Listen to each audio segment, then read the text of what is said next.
Segunda Pedro, capítulo 3. Segunda Pedro, capítulo 3. A partir do verso 14.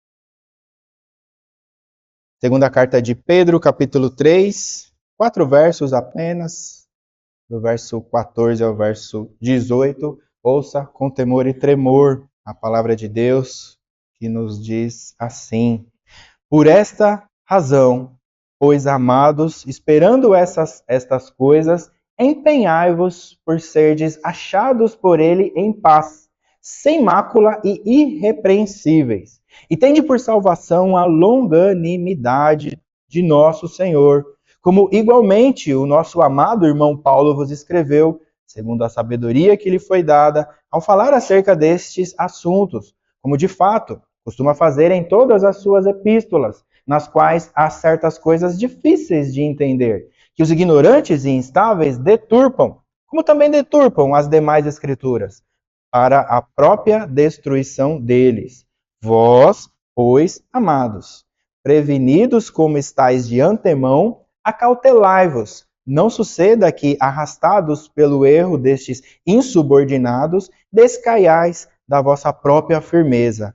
Antes, crescei na graça e no conhecimento de nosso Senhor e Salvador Jesus Cristo. A Ele seja a glória, tanto agora como no dia eterno. Oremos mais uma vez. Senhor Deus, nós estamos diante da Tua palavra, da Tua verdade, daquilo que reina sobre a nossa vida, Pai. Nós clamamos que o Senhor fale ao nosso coração, a iluminação que o Senhor já colocou na Escritura, que agora passe a nossa mente, a nossa vida, que não seja só um conhecimento intelectual, Pai, mas que consigamos aplicar as Tuas verdades na nossa vida, Deus. Senhor Deus, no local que ainda não temos um evangelho verdadeiro, fiel, de acordo com a Tua vontade, que o Senhor levante homens, mulheres, transforme estes lugares, faça com que o Teu evangelho seja proclamado a toda criatura, Pai. É em nome de Cristo Jesus, nosso Salvador, que nós oramos. Amém. O tema do nosso sermão, então, é como o cristão deve aguardar a volta de Jesus. Como o cristão deve aguardar a volta de Jesus? Como nós comentamos na introdução, prontos ou não, uma hora Cristo aparecerá. Entre as nuvens, o céu se rasgará, Cristo virá levar cada um dos seus. E aí, estamos prontos ou não? Como nós devemos viver, então, até a volta de Cristo? Nós caminhamos com Pedro durante um semestre inteiro. Lá em janeiro, a gente começou a exposição Somos Pedro. A gente começou todo animado, né? Vendo Pedro escorregando, errando, falhando. A gente falou, puxa vida, ainda bem que tem esse Pedro aí, porque eu sou igualzinho ele. Chega um momento que Pedro é transformado pelo Espírito Santo. E aí muda a história. Ou seja, a primeira lição de toda a série Somos Pedro. Tem jeito. Se a gente ainda está falhando como Pedro falhava no início, tem jeito. Se teve com Pedro, tem conosco. É possível, ainda dá. Nós caminhamos com Pedro, então, durante todo este semestre. Nós vimos Jesus, o próprio Jesus, chamar um homem comum, com um nome comum, com um trabalho comum, a ser pescador de almas. Nós ficamos apreensivos com a ousadia de Pedro ao querer andar sobre as águas. Pedro, tá louco? O que você vai fazer, meu? Nós ficamos apreensivos, nós nos surpreendemos com a confissão de Pedro. Tu és Cristo, o Filho do Deus vivo. E aí falamos, agora Pedro acertou. Aí Jesus diz, Pedro, você acertou, mas quem te deu toda a dica foi o próprio Deus. Nós nos entristecemos amargamente quando vimos Pedro negando o Senhor. Mas, logo na sequência, nós nos alegramos e nos comovemos com a restauração do ministério de Pedro. Pedro, tu me amas, tu me amas, tu me amas. Então, apacenta as minhas ovelhas. Sob o poder do Espírito Santo, nós vemos Pedro fazer sinais, prodígios, milagres. Nós vimos Pedro já extremamente experiente, dando as orientações, dando as características de como é um cristão maduro. Hoje, nós continuaremos a ver Pedro pela última vez. Pedro agora completamente transformado pelo Espírito Santo, apacenta as ovelhas de Cristo. E ele nos entrega a maneira como devemos aguardar o retorno do Rei, o retorno de Cristo Jesus. O capítulo 3 da segunda carta tem por característica reafirmar alertas. Pedro se preocupa em fazer com que os seus leitores fiquem preparados. Afinal de contas, sabemos que teremos dias em que o evangelho puro e simples causará coceira aos ouvidos daqueles que não se entregam a Cristo Jesus. Ou seja, o simples fato de dizer que Cristo salva é suficiente para alguém responder: salva do quê? Eu não estou precisando de ajuda alguma. Ou seja, a coceira nos ouvidos agora faz com que as pessoas busquem um outro evangelho, um outro ensino. Pedro diz no verso 10, não se preocupe, calma, não se preocupe. Não se preocupe porque Cristo virá de repente. Calma, eles estão ensinando coisas erradas, mas Jesus vai voltar. Quando você menos esperar, já foi. Chegou, rasgou o céu, Cristo, nosso Senhor, nosso Salvador, um piscar de olhos, um abrir e fechar, estaremos ao lado do nosso Salvador. No verso 11, ele diz, calma, calma, não se preocupe com todas essas coisas. Não ande preocupado com isso, com aquilo, afinal de contas, tudo isso será destruído. E virão novos céus e nova terra. Diante da zombaria da volta de Cristo. Pedro aqui está defendendo uma zombaria daqueles que ainda não tinham se decidido sobre Cristo Jesus ser o Salvador. Esses homens estavam dizendo, olha, negócio de Cristo voltar, olha, não dá certo não. Estamos esperando aqui já faz um tempo e nada desse seu Cristo voltar. No verso 13, Pedro diz que nós, os crentes, esperamos. Enquanto alguns vão dizer que é mentira, nós, os crentes, esperamos. E como esperamos? Pedro então nos apresenta como aguardar o retorno do Rei. Primeira divisão do nosso sermão, primeiro ponto do nosso sermão. Como devemos aguardar a volta de Jesus? Aguardamos a volta de Jesus vivendo corretamente. Aguardamos a volta de Jesus vivendo corretamente. É o verso 14. Pedro, então, ele inicia o desfecho da sua carta. É a última carta. O contexto dessa carta é muito belo. A tradição diz que Pedro aqui já sabia que morreria. Ele seria entregue ao governador romano. Pedro, então, escreve uma carta aos seus leitores, às ovelhas de Cristo. Então, ele se preocupa. E ele começa esse desfecho da sua carta dizendo: estamos ansiosos pelo retorno de Jesus. Ricardo, eu não li nada disso aí na escritura, não. Aí não está escrito que estamos ansiosos. O que está escrito aí é que esperando estas coisas. Pois é, aqui entra a beleza da língua grega. Não havia outro idioma melhor para Jesus se comunicar conosco. A palavrinha esperando estas coisas aqui, ela é ansiedade. Estamos ansiosos, aguardando o retorno de Cristo Jesus, nosso Salvador. Olha só, Pedro então começa o desfecho da sua carta dizendo, olha, nós que estamos esperando novos céu e nova terra, nós que estamos enfrentando esses que zombam do retorno do Rei, nós estamos ansiosos, guardando o retorno de Cristo Jesus. Pergunta, como está a sua ansiedade? Calma, não é a ansiedade das coisas pequenas deste mundo. Como está a sua ansiedade para o retorno de Cristo Jesus na sua vida? Você acordou hoje com o coração palpitando, com falta de ar, quase desmaiando, louco de ansiedade, falando, Jesus, volta, Jesus. Como está o seu desejo pelo retorno de Cristo Jesus? Você anda ansioso? Você acordou doidinho para que Jesus voltasse hoje, antes de começar o culto?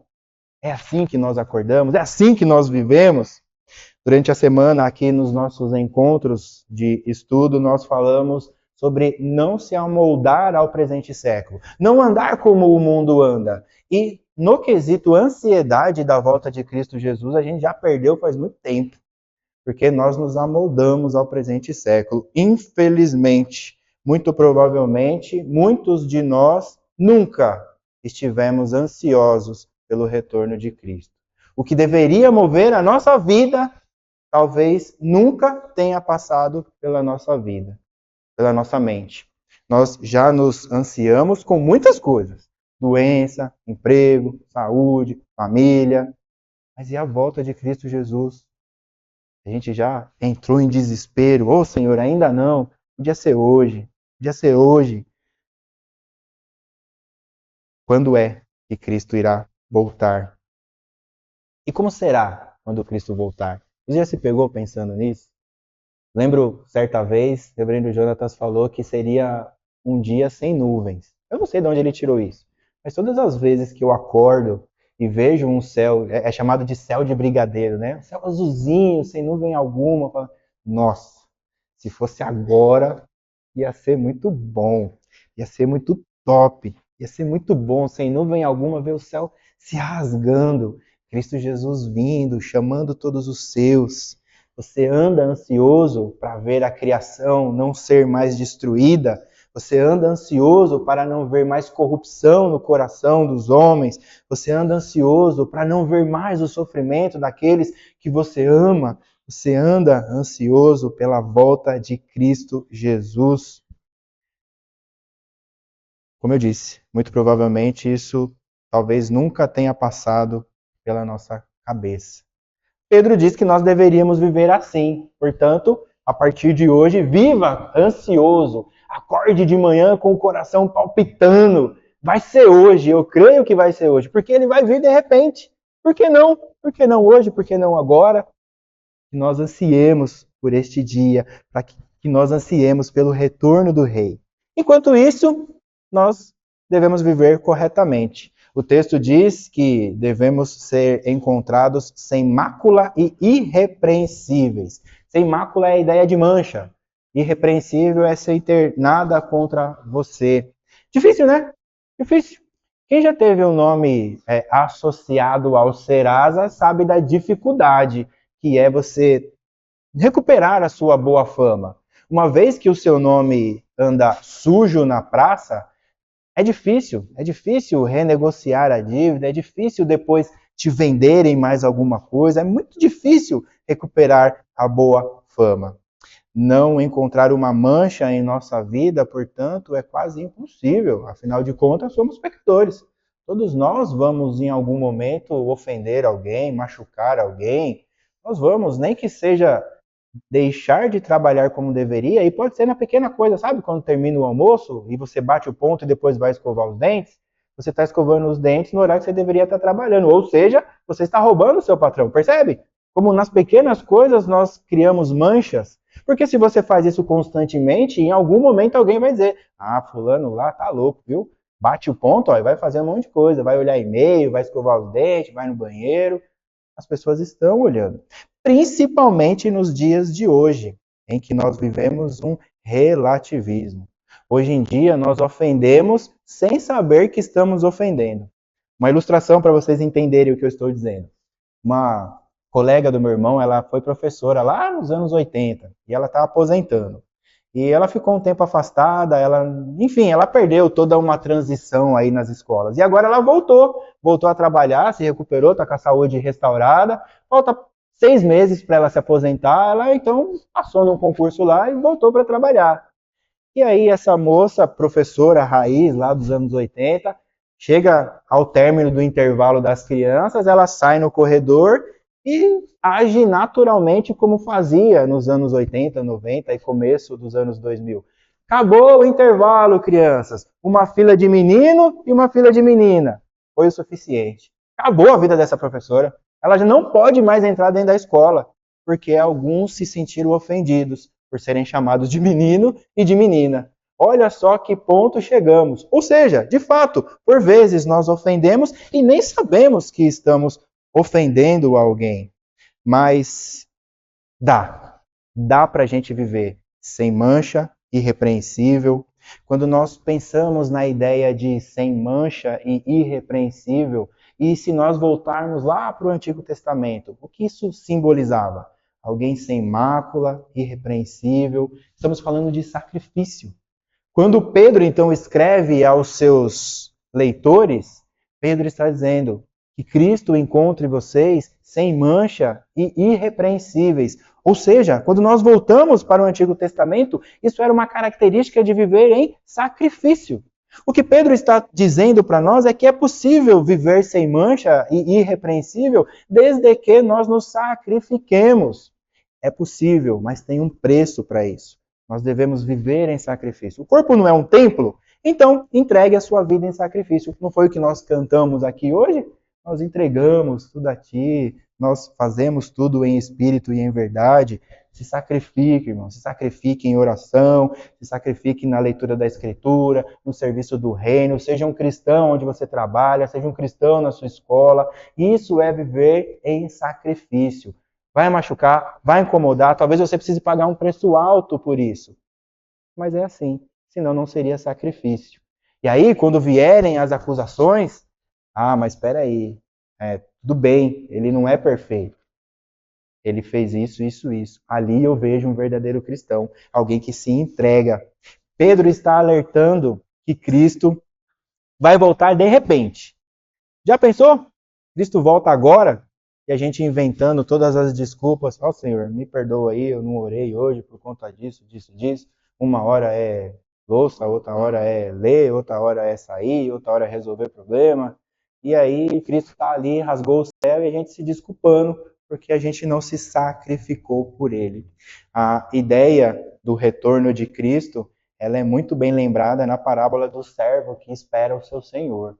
Quando o senhor viaja, o servo fica cuidando da casa. Como é que esse servo vive? De qualquer jeito? O dia inteiro na Netflix? O dia inteiro sem fazer nada? Na ociosidade?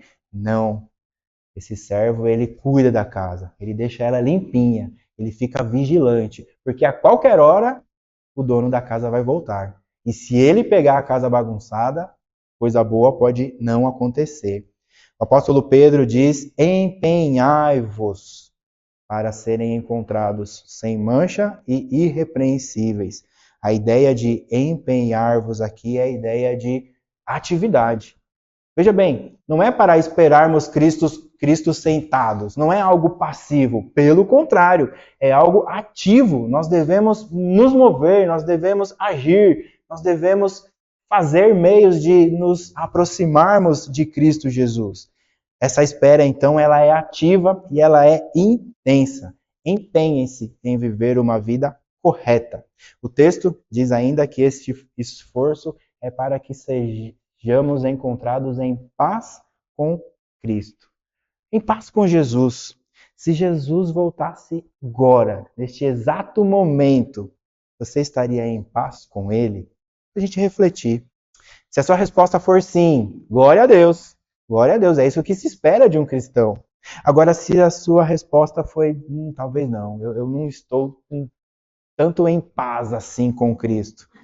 Calma, calma.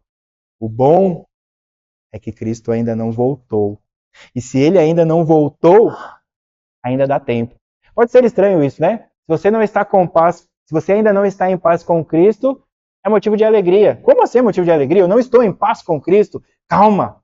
Se ele ainda não voltou, dá tempo, o que nos leva para o segundo ponto do nosso sermão. O primeiro ponto do nosso sermão é como devemos viver esperando o retorno de Cristo, aguardando, vivendo uma vida correta.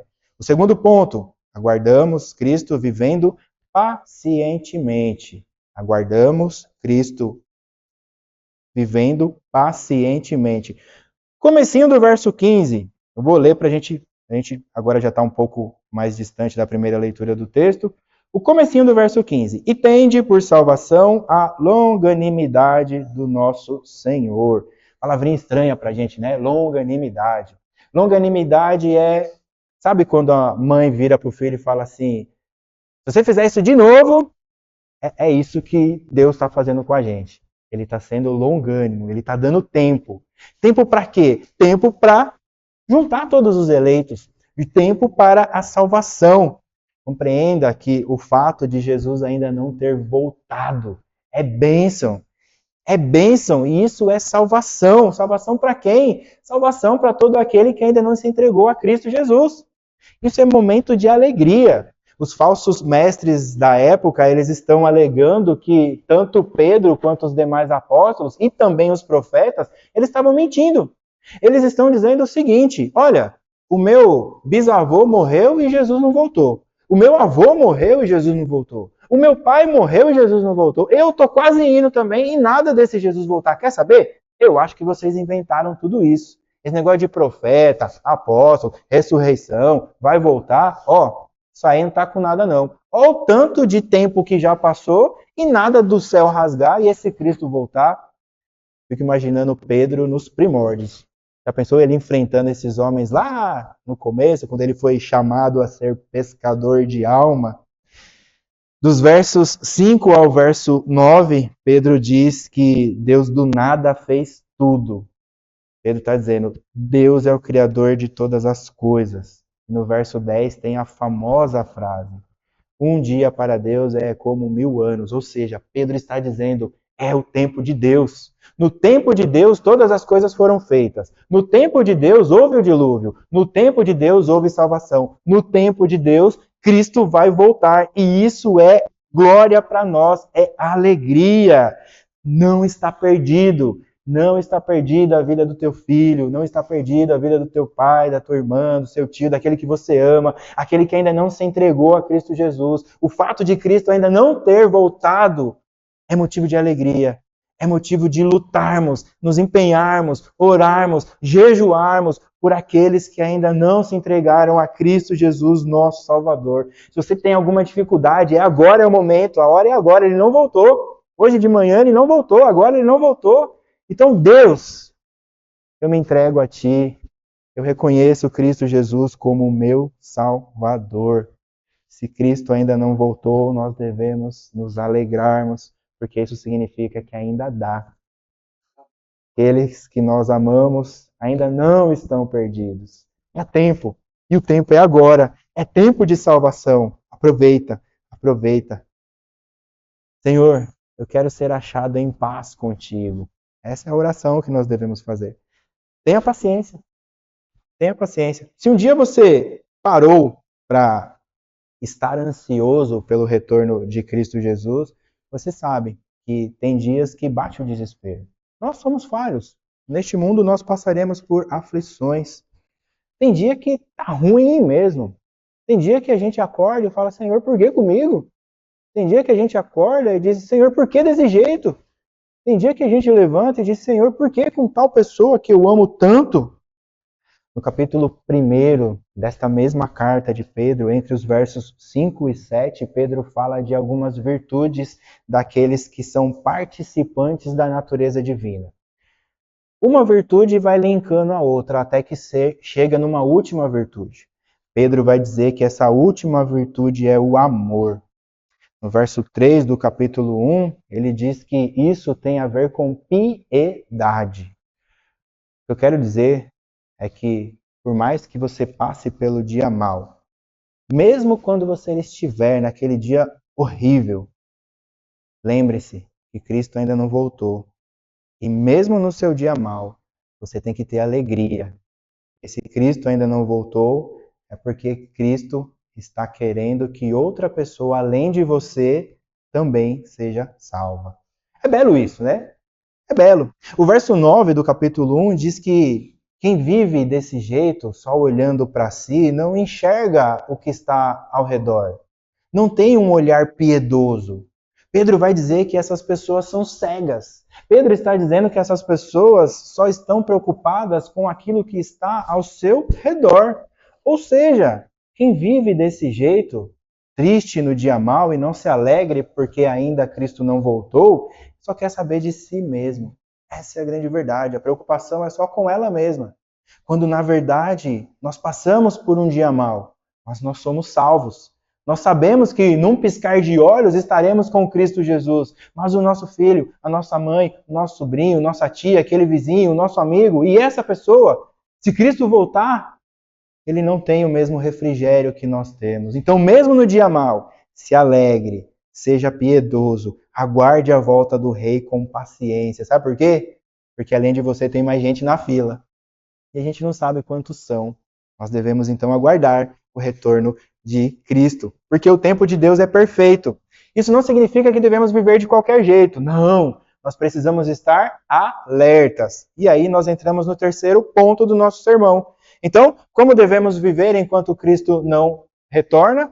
Viver corretamente, viver pacientemente e viver atento, alerta, entre os versos 15 e 17, o final do verso 15 e até o verso 17. Pedro agora apela.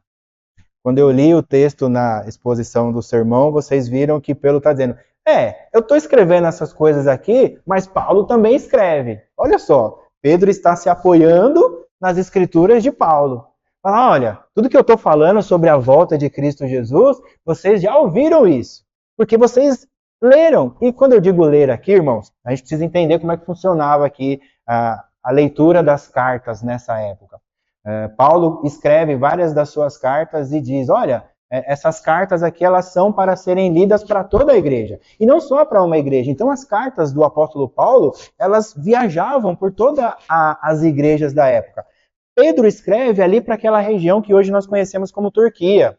Ali Paulo passou, subiu, desceu, voltou, por 3 vezes Paulo passou ali, escreveu carta aos Tessalonicenses, aos Gálatas, aos Filipenses. Então, Paulo conhecia aquela região. E Pedro aqui, ele está dizendo que essas pessoas já haviam ouvido do retorno de Cristo por meio das cartas de Paulo.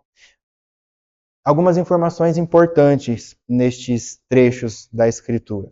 Primeira informação. Paulo escreveu a sua carta sobre a sabedoria de Deus. Finalzinho do verso 15. Segundo a sabedoria que lhe foi dada. Pedro então está dizendo, olha, Paulo também escreveu sobre o retorno de Cristo Jesus. Mas ele não inventou nada. Ele não criou da cabeça dele. Não, foi segundo a sabedoria que Deus entregou para Paulo. Ou seja, Paulo escreveu a própria vontade de Deus, para que seu filho volte. Segunda informação importante, Pedro iguala as cartas de Paulo ao Antigo Testamento.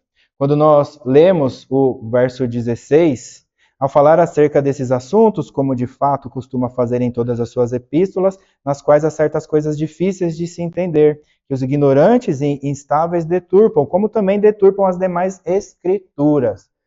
Paulo aqui está dizendo, olha, tudo que a gente conhece do Antigo Testamento é igualzinho o que a gente está acabando de receber do apóstolo Paulo. Isso mostra a conexão de toda a Escritura. Portanto, irmãos, se você achar só em Paulo alguma coisa, isso é válido. Não é porque eu não achei no Antigo Testamento, é que não vale mais. Eu lembro, aliás, todo mundo pode entrar lá, é até bom. Tem uma pregação do reverendo Jonatas lá em Pinheiros, bem antiga, o reverendo Jonatas tá cabeludo, enfim. Ele fala sobre predestinação. Perfeito, é uma explicação incrível. E o único comentário que tem, aliás, eu acho que agora são 2 comentários, mas o único comentário que tinha era alguém dizendo assim, eu quero ver falar de predestinação no Antigo Testamento. Uai, o Novo Testamento não vale não? O que eu faço? Com Romanos 7, 8, 9, eu jogo fora? Se está ali, vale também.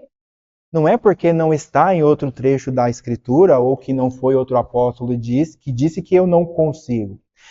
Em tempos de relativismo, devemos tomar cuidado com o que Pedro diz aqui.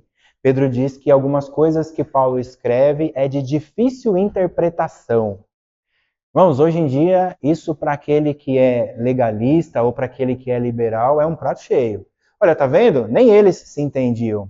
Ou seja, isso me dá margem para eu interpretar a Escritura de uma forma diferente. Afinal de contas, nem Pedro conseguia interpretar o que Paulo está escrevendo. E Pedro fala isso como se fosse fácil entender o que ele escreve também. Paulo e Pedro colocam a dificuldade na nossa vida do mesmo jeito. Como entender que devemos nos alegrarmos porque Cristo ainda não voltou? É difícil de compreender. Como interpreta uma coisa dessa?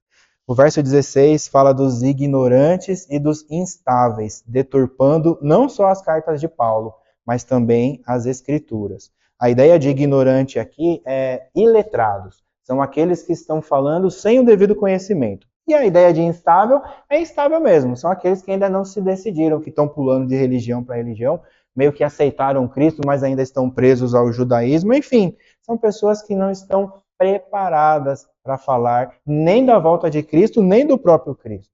Algo importante. Tem uma palavrinha aqui que nós precisamos nos atentar. Deturpar a Escritura. É importante demais essa palavra. Deturpar, nós podemos traduzir como torturar.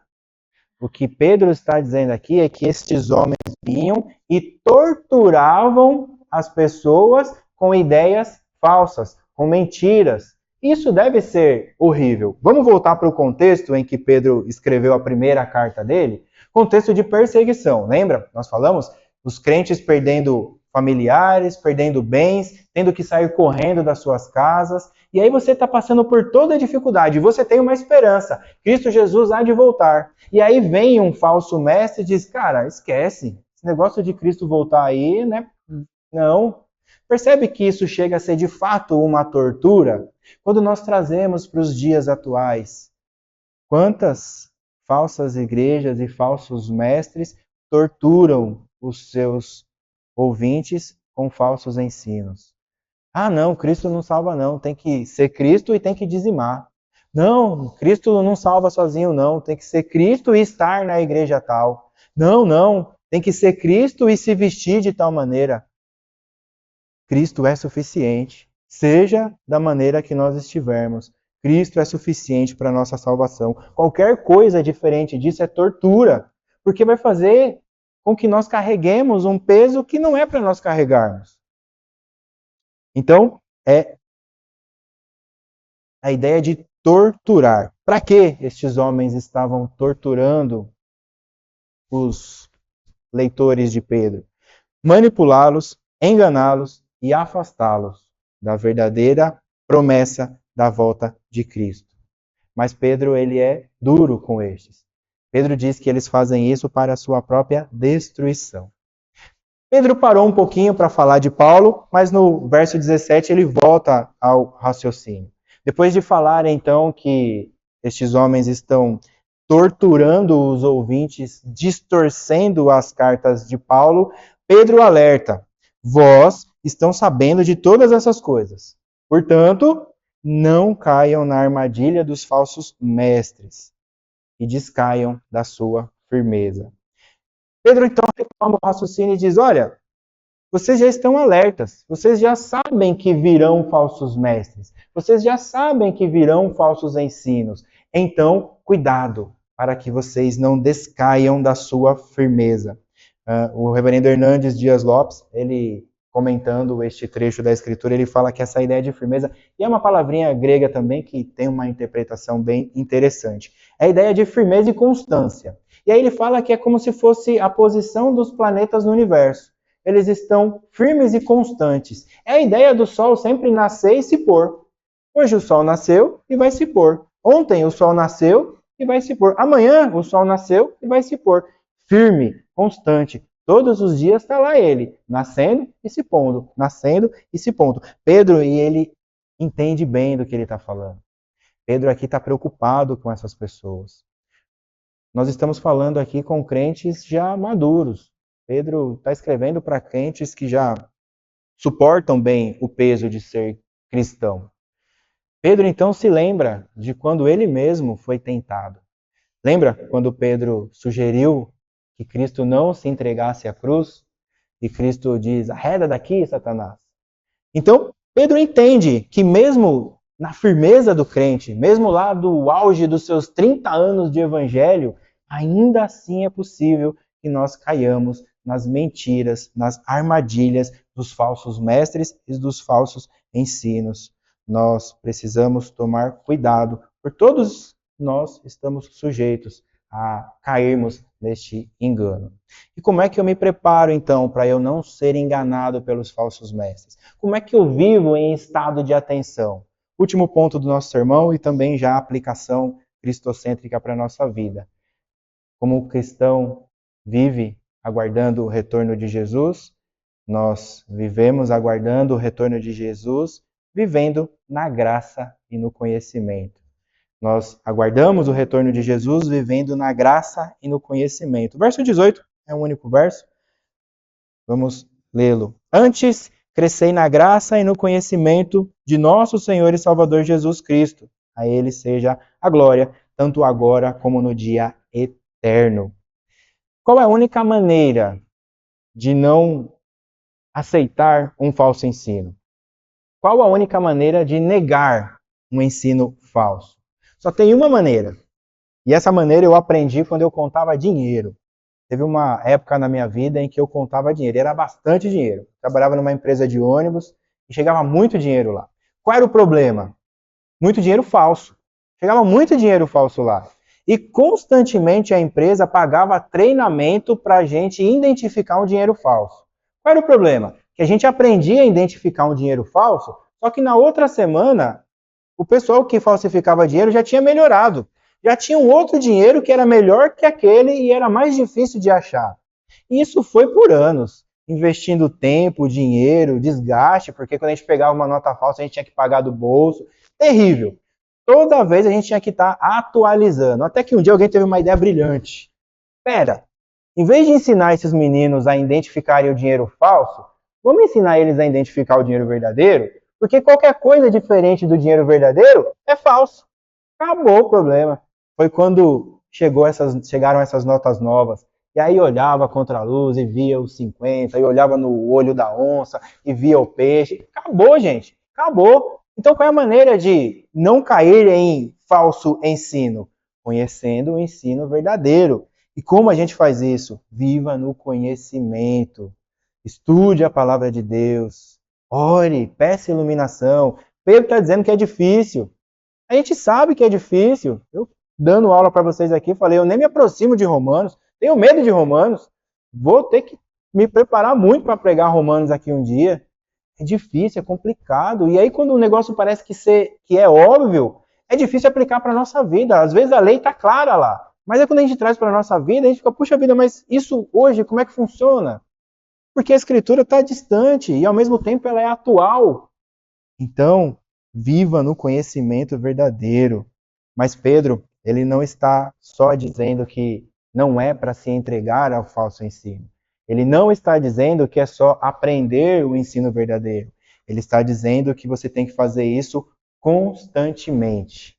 Mais uma vez, uma palavrinha grega aí que nos ajuda. A palavra que diz aí que nós devemos viver no conhecimento, ela é um imperativo presente contínuo. Ou seja, é uma ordem no presente, mas é contínuo. Ou seja, é uma ordem para você aprender e é uma ordem para você viver aprendendo.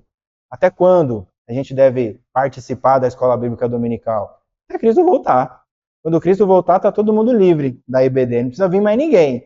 Enquanto Cristo não voltar, a gente precisa ter contato com a Escritura, a gente precisa aprender, porque vai chegar qualquer doutrina, qualquer coisa que agrade o nosso coração, a gente vai cair. A gente não vai ter nem argumento, ou os argumentos não serão os argumentos verdadeiros. Irmãos, João 8,32 diz, e conhecereis a verdade, e a verdade vos libertará. Conheça a verdade que é Cristo Jesus. Na semana passada eu recebi um link do nosso irmão Edsônio. É um movimento que daqui a pouco vocês vão ver crescer aqui no Brasil. É algo que ainda está na origem, mas é atraente para algumas pessoas. Nesse link aparece um homem bem despojado, estilo coaching, bem à vontade, falando muito bem, com muita firmeza, parecendo dominador de tudo que ele estava dizendo. E ele começa este videozinho dizendo o seguinte: você está em uma igreja que nasceu de uma separação. Nenhuma igreja é verdadeira, porque toda a igreja nasceu de uma briga. Toda a igreja nasceu de uma inconstância. Toda a igreja nasceu de uma separação. E aí ele começa. Eu vou ler para vocês aqui só alguns casos. Ele começa dizendo: Constantino, ele não aceita os judeus. E aí ele funda a Igreja Católica. Lutero, ele não aceita as indulgências católicas e cria a Igreja Luterana. Calvino e John Knox discordam da luterana e fundam a presbiteriana. O rei Henrique VIII queria se divorciar e funda a anglicana. John Wesley não aceita a anglicana e cria a metodista. Joseph Smith rejeita tudo e cria os Mormons. John Smith recusa o batismo infantil e funda os batistas. William Miller acha que descobriu o fim do mundo e cria a adventista. Ellen White vem, reescreve William e cria a adventista do sétimo dia. Charles Russell questiona a doutrina da alma e cria as testemunhas de Jeová. Os pentecostais não aceitam nenhum desses e criam sua própria igreja, com palco e danças para glorificar a Deus. A fé verdadeira não começa com Lutero, mas começa com Moisés. E se você quer saber mais sobre isso, acesse o link. Nem perdi tempo para acessar esse link. Como assim a igreja verdadeira começa com Moisés? Aonde está Cristo? E quando o irmão me mandou esse link, eu falei, irmãozão, você percebeu que em nenhum momento ele fala de Cristo? Quando nós voltamos para o Antigo Testamento joga a gente de volta para o Novo Testamento. Aqueles que foram salvos no passado foram salvos crendo naquele que haveria de vir. E nós somos salvos hoje porque cremos naquele que já veio, que um dia vai voltar. Qualquer coisa diferente disso é mentira, deve ser considerado maldito. Se atentem ao estudo da palavra. E aqui, eu nem vou citar sobre as motivações de cada um desses, porque tirando os que são seita aqui, os que são igrejas verdadeiras, eles mantêm a base. Ou seja, eles não vão contra o que Pedro está dizendo. Talvez um diga ali da predestinação e o outro não, batismo infantil ou não, mas isso não é critério para a salvação. Isso não é critério para você estar ao lado de Cristo Jesus. Estar ao lado de Cristo Jesus tem um único critério: estar ao lado de Cristo Jesus. Cristo Jesus é o que te move, é o que faz você acordar de manhã ansioso para ir trabalhar, para servir, para ajudar o irmão a caminhar junto com você. É Cristo Jesus que move a sua vida? Se não, meu irmão, é mais do mesmo. A gente já ouviu tudo isso, e é Moisés, e coloca o chapeuzinho, e todo mundo já volta para trás, a gente volta, é o cão voltando para o vômito, é o porco rolando na lama, e achando que está tudo bem, está tudo feliz. Cresçam no conhecimento de Cristo Jesus. É novo isso? Claro que não. Pedro aqui já está dizendo que tem falso mestre. Cresça no conhecimento de Jesus. Até quando nós precisamos estudar Cristo Jesus? É pouco tempo, gente. É só até Cristo voltar. E olha, quando eu digo que é pouco tempo, é porque eu estou fazendo vocês pensarem na eternidade. Porque aí quando vocês estiverem lá na eternidade, já tiver passado 15 séculos, aí você vai lembrar desse tempinho de nada aqui. Aí você vai falar, puxa vida, aquela dor de barriga, aquela doença, aquela perda, aquele desemprego, aquela briga com o irmão, aquela briga com o ímpio. Rapaz, não é nada. Passou, eu estou na eternidade com Cristo Jesus, meu Salvador, e é isso que importa. É isso que deve fazer cada dia nós acordarmos felizes da vida. Pedro diz que se você crescer em conhecimento, você também cresce em graça. Eu gastei mais um tempinho para falar sobre o conhecimento, porque a graça é graça, gente. É só aceitar. Recebe. Em nome de Jesus, é de graça. Você não precisa, irmão, você não precisa fazer nada para ir para o céu. Porque Cristo já fez por você. E é óbvio que isso é só o começo. Quando Cristo morre por cada um dos seus na cruz, ele nos obriga a vivermos desse jeito. Viver corretamente, viver com paciência, viver na graça, no conhecimento. Todo um trabalho, mas isso não é do dia para a noite, isso é vivendo. E é por isso que Cristo ainda não voltou. É para a gente ter a chance de aprender mais, de entender o que é a graça. Cresça na graça e no conhecimento. E ele finaliza com o que nós chamamos de doxologia, palavra de adoração. A ele seja a glória, tanto agora como no dia eterno. Tudo é por ele. Sempre vai ser, sempre foi. Quando Deus cria o mundo, no sétimo dia, nós temos ali o descanso. A palavrinha usada no hebraico ali é Shabá, que vem do sábado, que virou o dia do Senhor. Ou seja, depois de toda a criação, tudo para. Para quê? Para Shabá, para adorar ao Criador. Se lá no Éden foi assim, no novo céu e na nova terra será assim também. Nós vamos adorar Deus, Cristo Jesus, por toda a eternidade.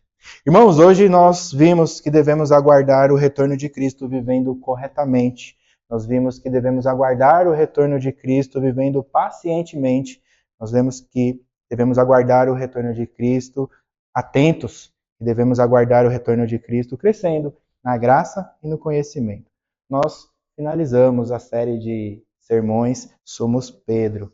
E como não poderia ser diferente, nós finalizamos apontando para aquele que é único e é digno de toda a honra, toda a glória, todo o poder.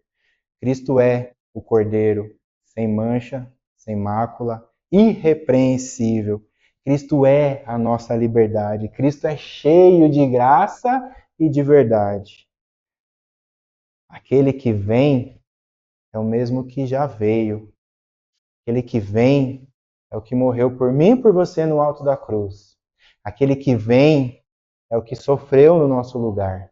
Aquele que vem é aquele que se entregou por completo. Aquele que vem é aquele que nos amou de tal maneira que entregou a própria vida por cada um de nós. Até lá é a face de Cristo. Lá é a face de Cristo que nós veremos. Nós vamos caminhar no novo céu e na nova terra com Paulo, Tiago, João, que nós vivamos como Pedro. Essa série de exposição ela é maravilhosa porque nós compreendemos que mesmo falhos como Pedro, nós podemos viver como ele. Se uma fase da nossa vida foi de oscilação, a partir do momento que o Santo Espírito toma vida no nosso coração, nós passamos a ser nova criatura. Nós passamos a ansiar pelo retorno de Cristo Jesus, o nosso Rei. Que isso seja uma verdade na nossa vida. Que Cristo Jesus não seja só o seu Salvador. Que Cristo Jesus seja o motivo de você acordar de madrugada suando, ansioso, doido para Cristo voltar. Para que nós estejamos por toda a eternidade louvando, engrandecendo, adorando, exaltando o nome de Jesus, nosso Salvador. Porque é só por Ele que nós devemos fazer todas as coisas. Vamos ficar de pé para a gente orar? Pedir para alguém chamar as crianças também e já se